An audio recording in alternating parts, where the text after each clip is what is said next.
आज मेरा व्रत नहीं है।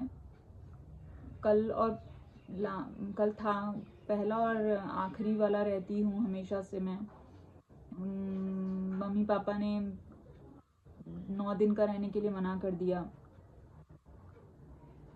तो मैं बस पहला और आखिरी रहती हूँ। तो ये एक बुक है, इसमें पहले स्वरूप की 9 स्वरूप की कहानी है। वही मैं पढ़ रही थी, तो वही पढ़ रही हूँ। माँ दुर्गा अपने पहले स्वरूप में शैलपुत्री के नाम से जानी जाती हैं। पर्वतराज हिमालय के यहाँ पुत्री के रूप में उत्पन्न होने के कारण इनका यह शैलपुत्री नाम पड़ा था। वृषभ स्थिता इन माताजी के दाहिने हाथ में त्रिशूल और बाएं हाथ में कमल पुष्प सुशोभित है। यही 9 दुर्गा रूपों में प्रथम दुर्गा हैं। अपने पूर्व जन्म में ये प्रजापति दक्ष की कन्या के रूप में उत्पन्न हुई थी। तब इनका नाम सती था। इनका विवाह भगवान शंकर जी के साथ हुआ था। एक बार प्रजापति दक्ष ने एक बहुत बड़ा यज्ञ किया। इसमें उन्होंने सारे देवताओं को अपना अपना यज्ञ भाग प्राप्त करने के लिए निमंत्रित किया। जब सती ने सुना कि हमारे पिता एक अत्यंत विशाल यज्ञ का अनुष्ठान कर रहे हैं, तब वहां जाने के लिए उनका मन विकल हो उठा। अपनी यह इच्छा उन्होंने शंकर जी को बताई। सारी बातों पर विचार करने के बाद शंकर जी ने कहा, प्रजापति दक्ष किसी कारणवश हमसे रुष्ट हैं।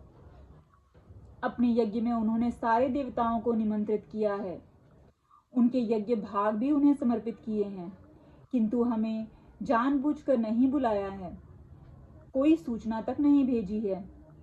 ऐसी स्थिति में वहां जाना किसी भी प्रकार से श्रेयस्कर नहीं होगा। शंकर जी के इस उपदेश से सती को प्रबोध नहीं हुआ। पिता का यज्ञ देखने, वहां जाकर माता और बहनों से मिलने की उनकी व्यग्रता किसी भी प्रकार कम न हो सकी। उनका प्रबल आग्रह देखकर भगवान शंकर ने उन्हें वहां जाने की अनुमति दे दी। सती ने पिता के घर पहुंचकर देखा कि कोई भी उनसे आदर और प्रेम से बातचीत नहीं कर रहा है।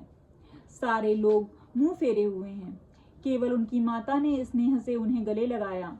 बहनों की बातों में व्यंग और उपहास के भाव भरे हुए थे।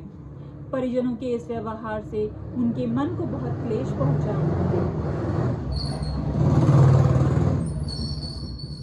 उन्होंने यह भी देखा कि वहां चतुर्दिक भगवान शंकर जी के प्रति तिरस्कार का भाव भरा हुआ है। दक्ष ने उनके प्रति कुछ अपमानजनक वचन भी कहे।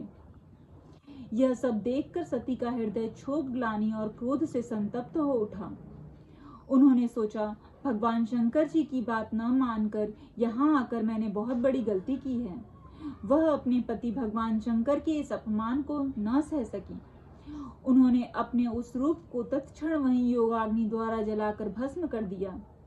वज्रपात के समान इस दारुण दुखद घटना को सुनकर शंकर जी क्रुद्ध हो उठे।